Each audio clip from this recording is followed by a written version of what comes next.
You're listening to a download from the outdoorstation.co.uk. Number 356. Hello and welcome back to the Outdoor Station, and welcome to part 3 of my series where we continue to discuss the ultralight backpacking market with some of the key players in the US cottage industry who have helped shape what it is today. In my previous 2 episodes, I spoke with Ron Moak of Six Moon Designs, looking at his brand and product development over the years and reflections on the current lightweight movement. Henry Shires will be a name and a brand well known to many around the world. Henry, an enthusiastic outdoors person, started the business manufacturing lightweight shelters and has stayed true to his central core ever since the first one was sold way back in 1999. As with Ron, I started by asking him if general interest in the lightweight movement had been noticeably waning or increasing in recent years. Well, I don't think the lightweight movement has gone anywhere but up in the last 3 or 4 years.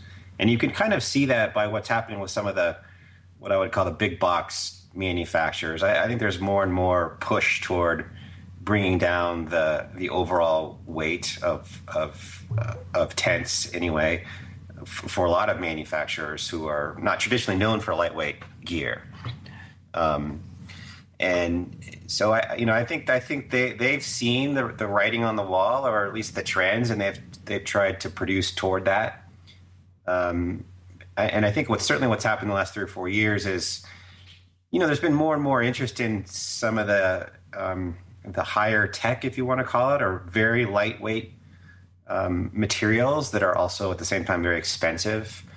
So by that I mean the carbon fibers, the Cuben fibers, the stuff that's really aimed at very, very lightweight replacement materials for what has worked for many of us, for a long time, for poles and fabrics to make the same thing happen. So you're seeing some of the bigger box, moving into stuff that was kind of where we were a few years ago, and then trying to do it on a little bit more of a mass production scale. I suspect that it's still niche for them. I mean, they're the costs are higher and the sales prices are higher, and so they're not selling as many of those probably as they are on some of the cheaper tents. But the trend's there; it's absolutely there. What are your thoughts on the technical super lightweight materials like the Cuben Fibre? Because Ron was definitely not that impressed. He thinks a bit of a flash in the pan, he was telling me. Yeah, well, I kind of agree with him. Unlike Ron, we haven't gone down that road. I've stayed away from doing Cuben Fibre for a couple of reasons. My biggest reason, frankly, is that it's just so expensive. It's 4 times the price, sort of wholesale price, to buy that fabric versus the silicone coated nylon we're using now. And at the end of the day, that adds, a couple $100 even or more to the price of a finished product. And I just don't want to go down that road. It makes me, it doesn't sit right with me. And it's the kind of thing where my sort of gold standard for anything I do is, would I buy it? Is this something that I would buy and use personally? And I have nothing against Cuben as a material. I think it performs reasonably well, provided you make sure you do things right in the manufacturing process. But it's the price. The price just I can't swallow the price for that fabric. So I've stayed away from it. Yeah, I can understand that. Certainly, at the various trade shows I've been to, there have been a few Cuben Fibre products, and they're always of great attraction at the show because they're the lightest or possibly the most expensive. But as you say, the bottom line is they're not a mass market product. And no. You did the 2GO challenge in 2010, of course. And I know you were using your Moment tent for that one. Now you've had experience of what would be probably a typical backpacking trip for a UK resident. Have what you saw with what other people were using and how they were using it? Has it convinced you that definitely Cuben Fibre is just a step too far? Well, I saw a handful of Cuben fiber shelters on that particular walk. I didn't actually kind of probe, how's it going for you? How do you like this thing? How's it working for you? I think it seemed fine. I don't know what it's been. I don't know what it was like this year. I suspect there are probably more of them, but I'm not sure it's a step. Again, I think if you do the right thing, the other problem with Cuben fiber that I didn't mention is not only is it more expensive to buy as a raw material, but you have to be very, very careful about how you sew and manufacture it into a finished good. It deals very poorly with, and this is true of all. It's sort of one of these dirty little secrets about fabrics that don't stretch. That sounds like a good thing, and generally it kind of is a good thing if you're worried about setting your tent up and not having it sag on you. But it's a bad thing with respect to point stresses. So a sudden gust of wind, or you trip over a guy line or whatever, puts a tremendous amount of force on the fabric. And fabrics that don't give, that they either don't give or they rip. I mean, there's no in between. They don't stretch to relieve stress. So it's true with Cuben fibers. You have to be very careful about how you reinforce the stress areas on that fabric. And the other thing is, with respect to seams, is you have to be, basically any seam under stress on a Cuben product opens up some pretty ugly looking seam holes. And so you have to basically seam tape all of the seams on a Cuben product, which adds a lot of labor and a lot of expense at the end of the day. So, I think if you manufacture correctly, so you tape the seams, you heavily reinforce the stress points, I think Cuben's fine. I mean, I think it does the job. It's light. I would never ever use it for a floor. I think it has very poor abrasion resistance, but I think as a fly sheet kind of material, I think it's fine for that. So I don't know if that answers your question, but I have no doubt that more Cuben shelters showed up on the TGO this year than the year I did it. But beyond that, well, it's certainly. I think we're all being affected by the recession generally, and I wasn't under the impression a great amount more appeared in 2012, and obviously, of course, not many people would have seen them because they would have been inside their shelters, sheltering from the appalling weather. I heard, yeah. from all accounts. But it's a cost element. I think that one of the major branded manufacturers have just brought one out, and it's £1,000, which is what, $1,500. I mean, it's outrageous. But there again, carbon fiber bikes sell well enough. Yep. So if people lust after them, they lust after them.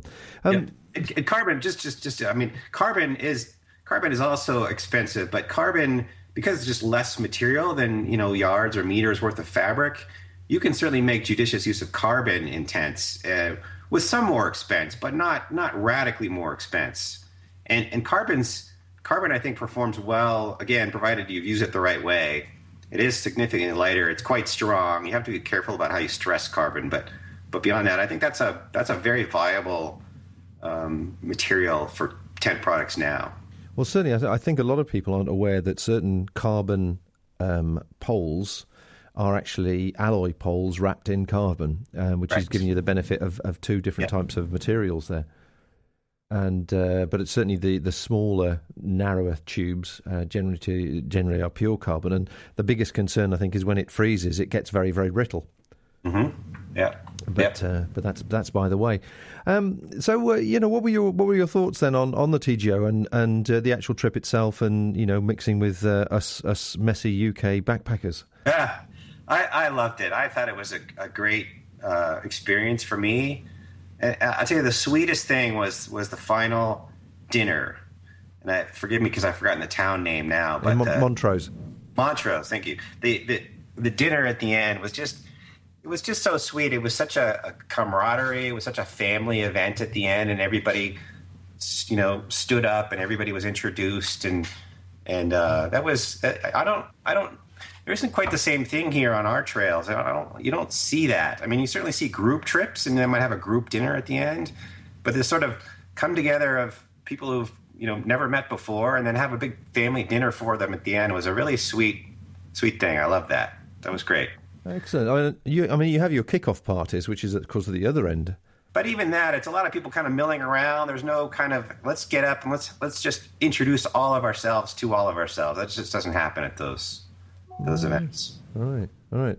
Oh, well, and the actual landscape itself, was there anything particularly challenging or came as a bit more of a surprise to you at all? Well, it was pretty much what I expected. I hadn't been that particular part. I'd been to Scotland before, so I sort of knew kind of what was coming. I hadn't done that, of course, that route before. And this was an interesting trip for me, and this was the first time I'd ever used GPS. So, I bought a GPS unit. I got some maps. I had one marathon day here in front of my computer, just figuring out my whole route. Did the GPS route, plugged it into my GPS unit. When I got there, I turned the thing on, and I had backup paper maps for everything. And I don't think at no point did I ever look at a paper map.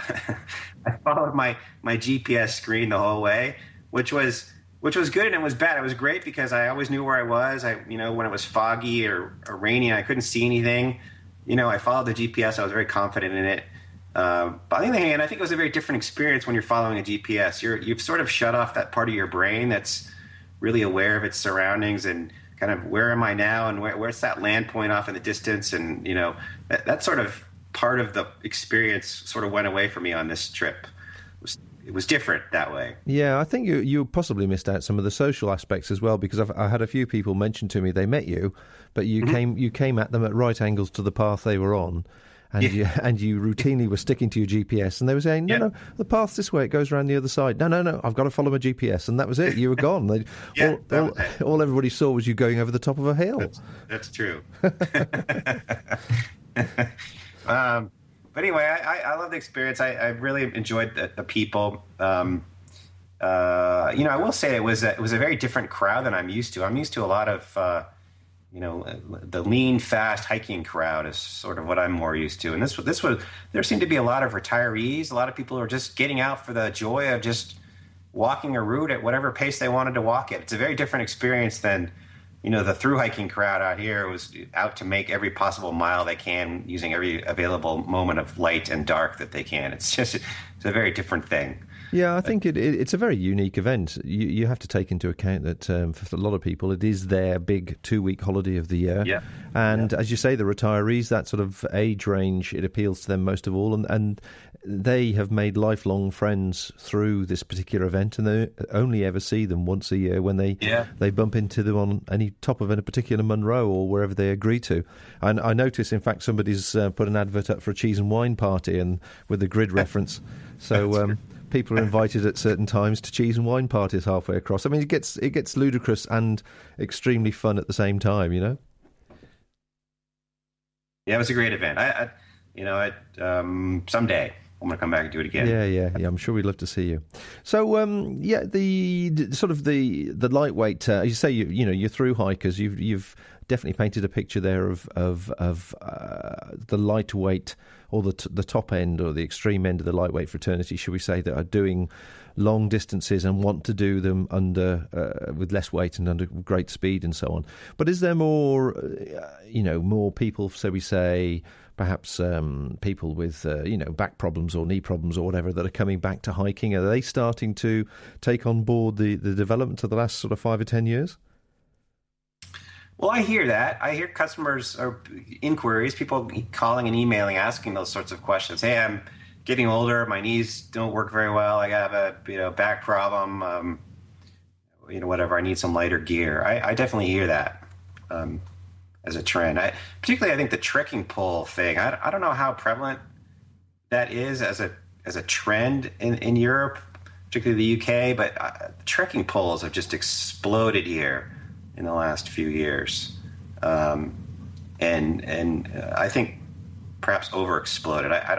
I'm personally not a trekking pole user. I don't see the need, although I think when my knees go, I'll be a convert. But for now, but trekking pole. I mean, when from a product perspective, we've taken advantage of it. That a lot of our shelters use trekking poles for setup, and if you're already carrying your tent poles, it makes perfect sense to repurpose them. I mean, to use them for both purposes, But yeah, I definitely see that the people have decided that they can get the same benefit and performance out of a lighter tent that they can out of their prior heavier tent, certainly. Oh, well, certainly the trekking pole it has established itself a long time ago here as being a very practical accessory for shedding the weight, sharing the load rather, and releasing the pressure on the pressure points. And as you say, it's a useful accessory to have then, and not have to carry additional poles for the tent as well, which has got to be good. You're listening to the award-winning UK Business Podcaster of the Year.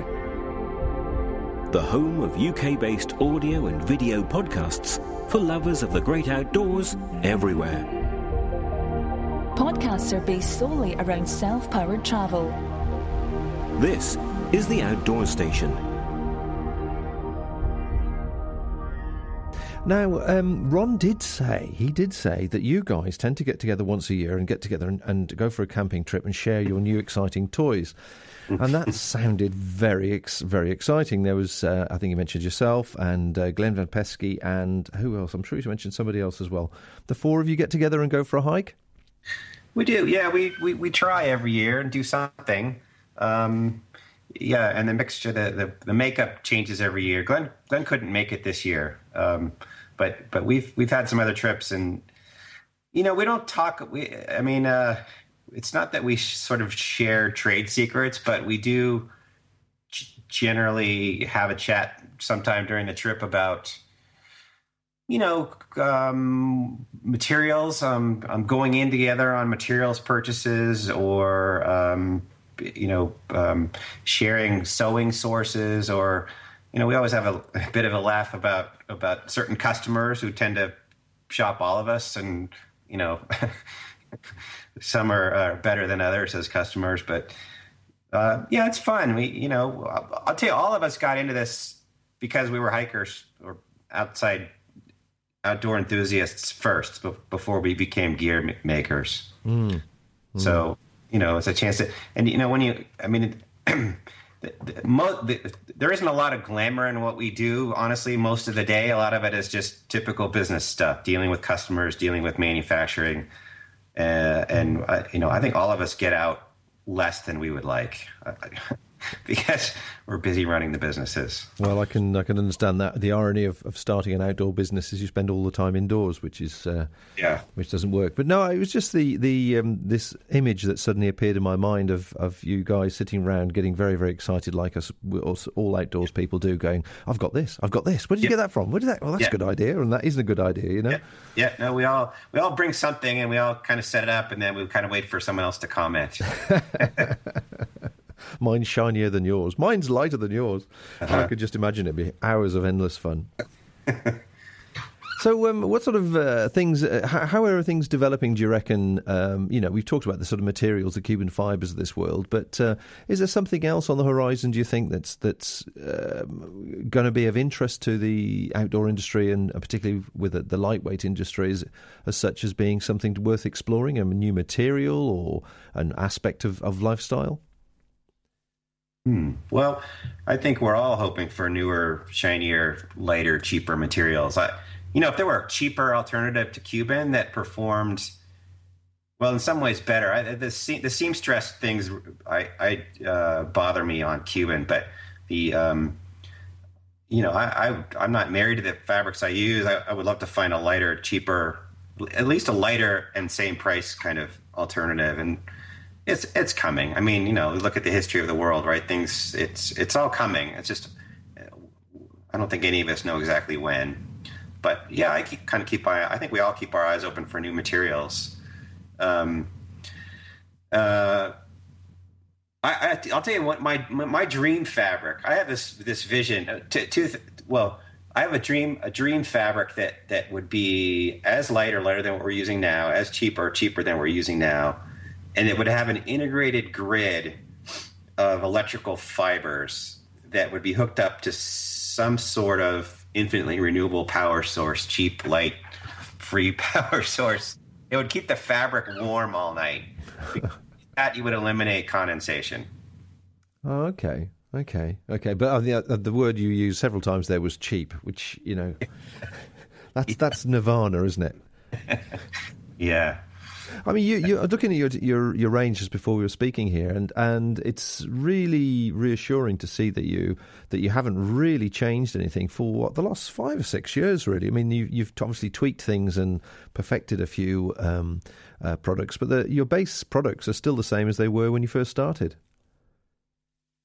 Well, I don't think that's entirely true. We have 13 products now, 13 models, about to be 14 sometime this spring. And then, we started way back when, in 2001, I guess, with 2 products. So we have expanded the product line. So we started with a single and a double, and now we have a triple and a quad, and then a whole bunch more singles and a whole lot more doubles.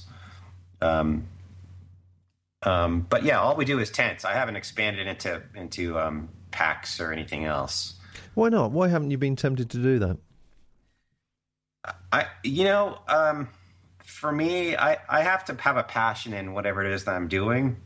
And I don't have much of a passion for other bits of gear. There's a couple of exceptions, but packs specifically, I don't have a passion for packs. To me, they all look like bags with straps on them. I don't get too excited about the aesthetics of a pack.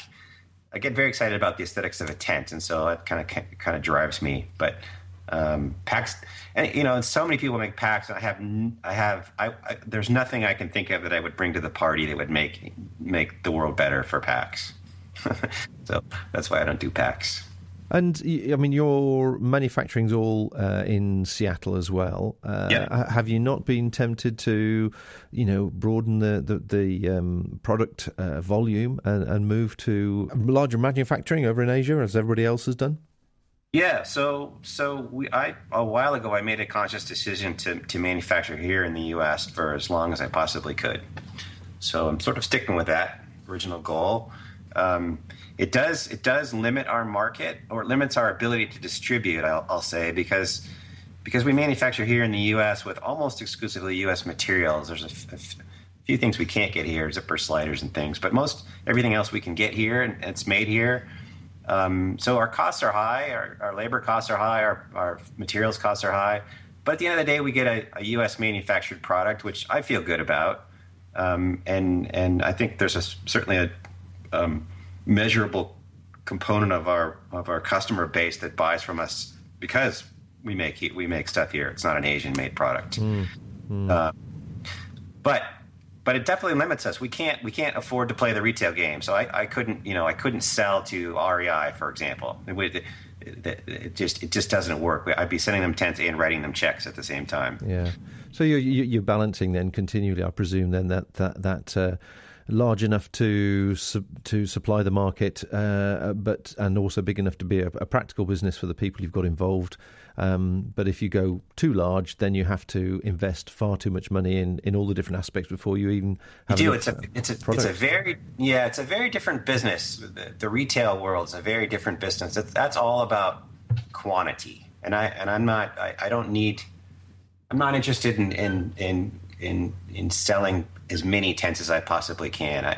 I really enjoy the customer interaction because we're selling almost exclusively direct to the customer, as opposed to the retail model where you're selling to the distributor, you're selling to the store, and then the customer buys from the store, and then that's the store's customer. It's not really your customer anymore.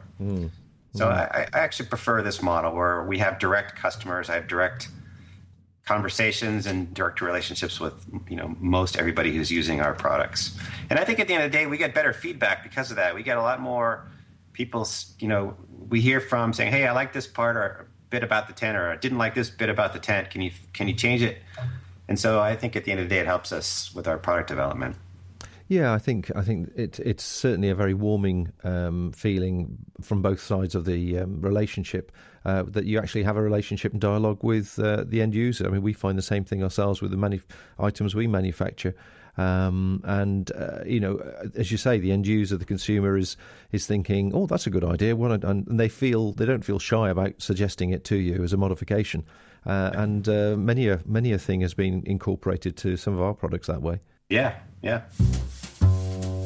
With over 1 million listeners worldwide, The Outdoor Station is the leading online audio resource for those into the great outdoors. Now, it's been, 12 months now, I think, since Ryan Jordan wrote his piece, which I mentioned to Ron, about the sort of the death of lightweight, and Ron wrote a fairly lengthy reply, which sort of shot down most of his points, I think.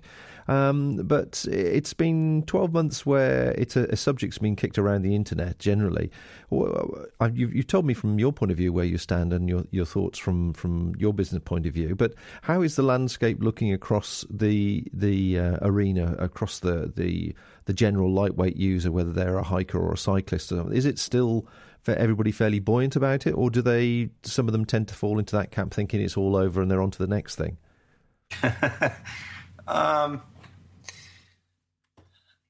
Yeah, that's a hard question to answer. I can certainly answer from our sales. I mean, I don't see any decline in our sales year over year, and this has been true for many years now.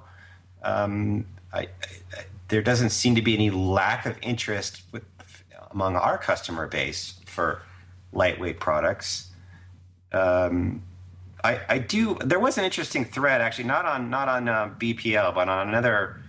It might have been backpacker.com. I read it quickly, but there was an interesting thread about the sort of like, who out there has tried the lightweight thing and decided it's not for them and is just going back to whatever they were using before, which I thought was an interesting question, because it sort of gets to your point about, is this as all just a fad, and now we've been there, done that. We're just going to go back to the way it was. And from what I read from those responses, there were certainly some people who were in that camp who'd said, yeah, I tried such and such a product, and it broke on me, or it was too flimsy, or whatever. I didn't feel comfortable using it. And so it was sort of interesting to read those threads, but at the end of the day, I don't see any lull in the enthusiasm for lighter weight gear. That's not to say that there isn't some other way to do it that people would be even more enthusiastic, possibly, but I think it's arrived to the point now where people are willing to acknowledge that you can get the same performance out of a lighter weight piece of gear with caveat. So when you get into the really extreme stuff, the really lightweight, I'm just going to use Cuben as an example, that it requires a bit more care to protect your investment, because you've spent a lot of money on your whatever it is, and so and because of that, perhaps you might want to take more care in it because it cost you so much to begin with. Whereas a later, cheaper product, I broke it. It wasn't very expensive to begin with. I'll get something else. I mean, the words that Ron was using was knowledge and education. I thought that was quite poignant, actually, that, you can't, certain materials, certain products may be very, very expensive and fall into a very light category, but you can't treat them the same way as you would do as a heavy-duty item. Yeah.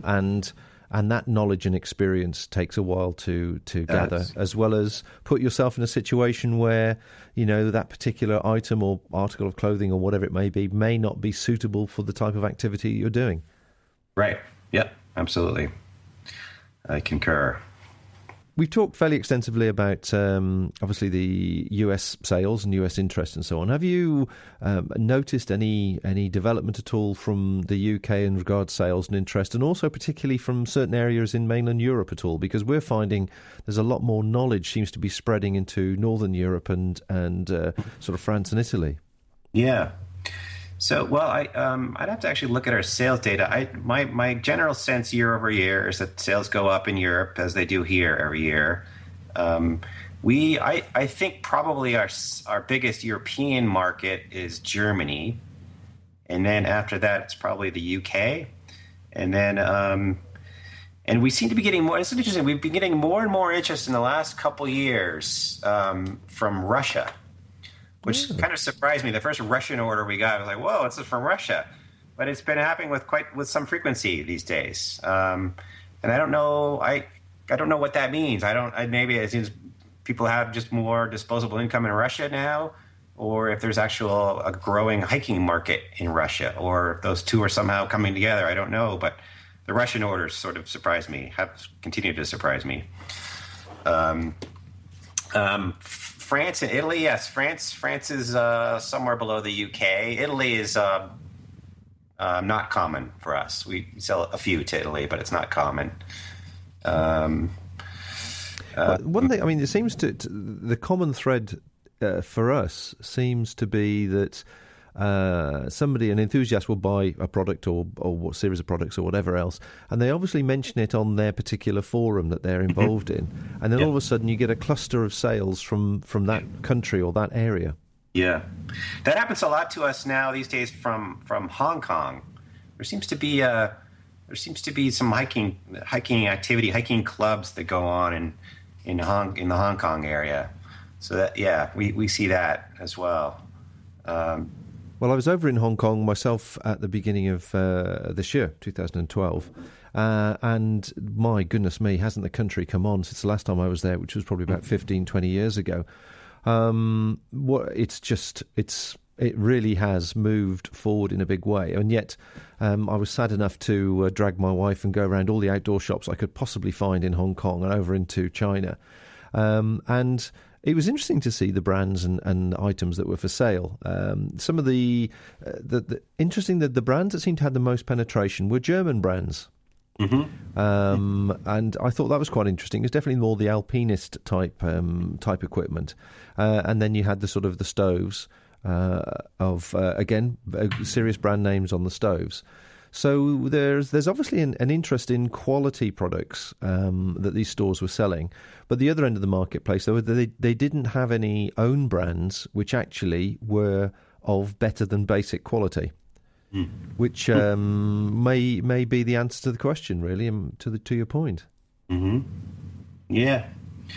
I've never been to Hong Kong. It's a place I'd like to go. That's an interesting observation on your part. What about your trips? I mean, you've got a young family now, and I know how difficult that can be to allow you to get out and play. But have you got any trips left on your list of walks you'd like to do? Well, yeah, on a continental perspective, I would love to go spend some time in South America, walk in the Andes and down into the Patagonia region. And there's lots of it's on. I don't know a lot about South America, but it's a place I would love to go and have some time to walk. And we've actually talked as a family about perhaps doing a sabbatical year in South America somewhere. That's a few years down the road, but that would give us an opportunity to go explore the Andes.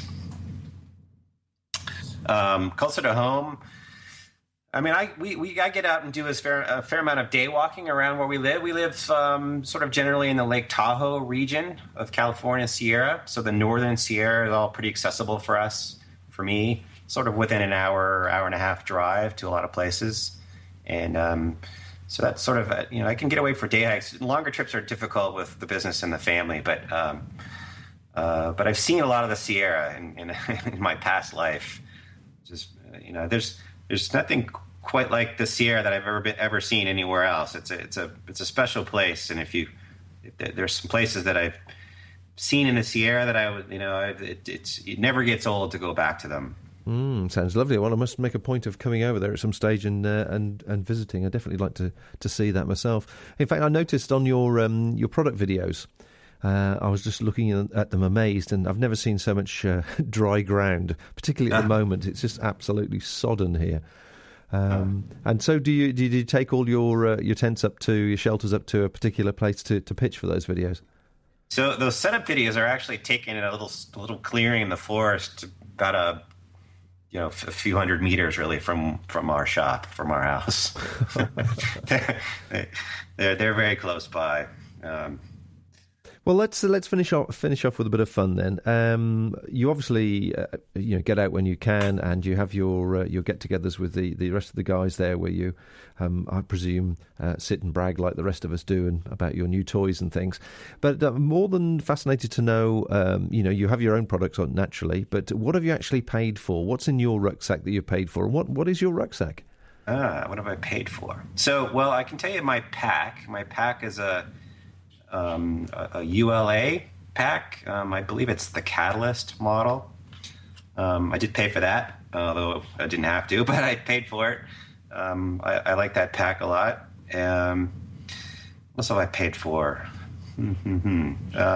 Well, of course, various clothing bits I paid for. I don't know, jackets and pants and hats and gloves and those kinds of things.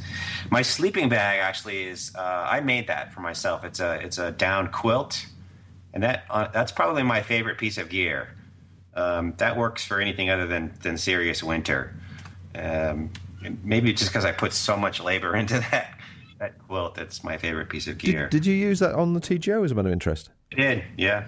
Yep. I'd love to talk to you a bit more about quilts, actually, because it's something that I've been pursuing and trying myself over the last 12 months.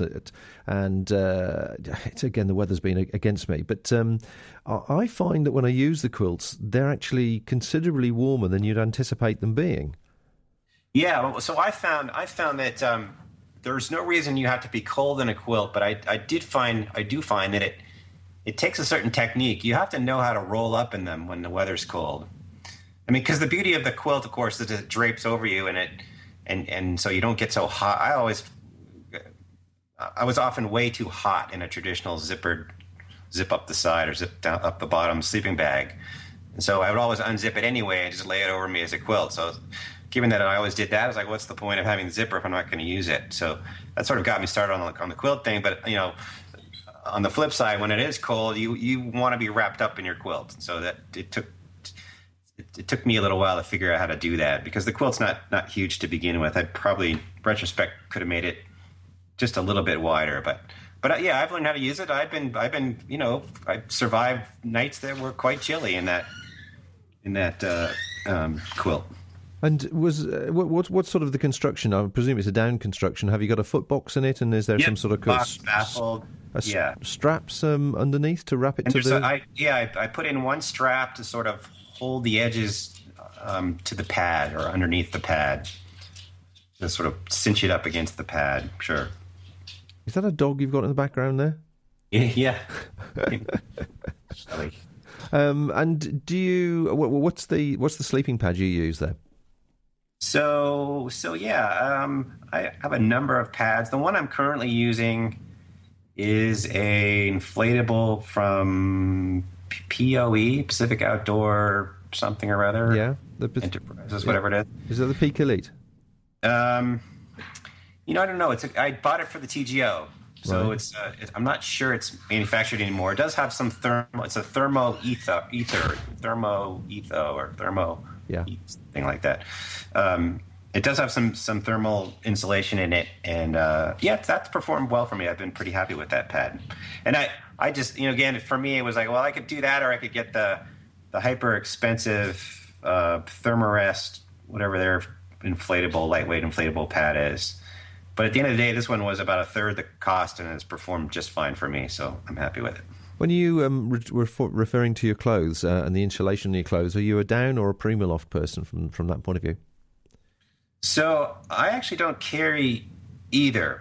Unless it's winter, in which case the equation changes. But for everything else, I carry layers. I got to be a big fan of my wool pullover top, long sleeve shirt, and then I have layers of polypropylene or whatever it is, and then of course the shell jackets on top of that. So I'm a layer sort of person. Just pull on and off layers as needed, but not so much insulated layers, except if it's winter. Right, and that you managed with that okay in Scotland? Yeah, oh yeah, just fine.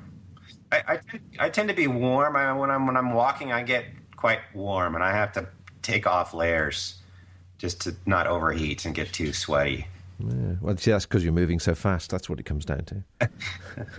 And what about your cooking equipment then? What's your preference for cooking stove and material and pans and whatever? Yeah, so actually on the TGO was the first time I'd ever used a canister stove, because I couldn't come over on the plane with any sort of fuel, so I had to buy the fuel there. And so I ended up picking up one of those, whatever it is, propane, butane canister stoves. which for the TGO worked beautifully. It was just easy and quick, and I didn't worry about it. I don't use that kind of thing here generally, just because I think they're sort of a waste. I'm not sure what you do with the canister when you're done, and of course there's the canister weight. But for most things around here, I use alcohol, or preferably actually the solid fuel tablets, stove setups, which I found pretty workable. You can't simmer with them, of course, but if all I want to do is boil water, they work well. I did have one scary alcohol experience a few years ago where I kicked over my alcohol stove, and and the alcohol goes everywhere and the flames go everywhere and you can't put it out. It's not a good thing. So I've sort of stayed away from alcohol ever since, and I've gone back to the solid fuel tablets. And what do you use? What do you put the solid fuel tablets into? You got a particular type of stove? Yeah, no, I have a little homemade holder, I guess, for the tablet, and then I use a cone, a caldera cone. I don't know if you're familiar with those. It's a little conical looking piece of aluminum, and it doubles as a windscreen and a pot holder. So that sort of wraps the whole enclosure and provide some efficiency for the burning process. Oh no, they're well used by a lot of people here, certainly, and very, very effective heat source, definitely. So my final question, as always, a bit of a low ball. Of all the things I could have asked you, what should I have asked you? Yes. Well, I love hearing from customers, rants and raves. If you look up on our website under gallery, all of those are unsolicited, and testimonials. All of those are unsolicited. People who just write in, send testimonials, or send photos from really great places they've been with our tents. I love that kind of stuff, and I like hearing rants too, because it makes us come up with better products. It forces us to improve what we're doing. So if you have something we're doing and you don't like it, and let us know why. It helps us make better tents.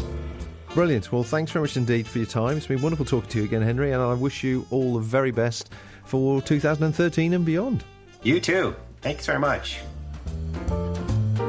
My thanks to Henry for taking the time to talk and add more to this interesting topic. In my next interview, I'll be seeking the thoughts of Glen van Peski, head honcho over at Gossamer Gear, another company who has stuck to its lightweight core and is very much a positive online influence in all things lightweight. As it will be the final one in this short series, we'll also discuss some of the feedback I've been receiving since posting the first podcast, including, isn't it time to drop the various category headings and just share the love out on the hills? And on that thought, we'll continue this discussion next time. Take care now. Bye for now.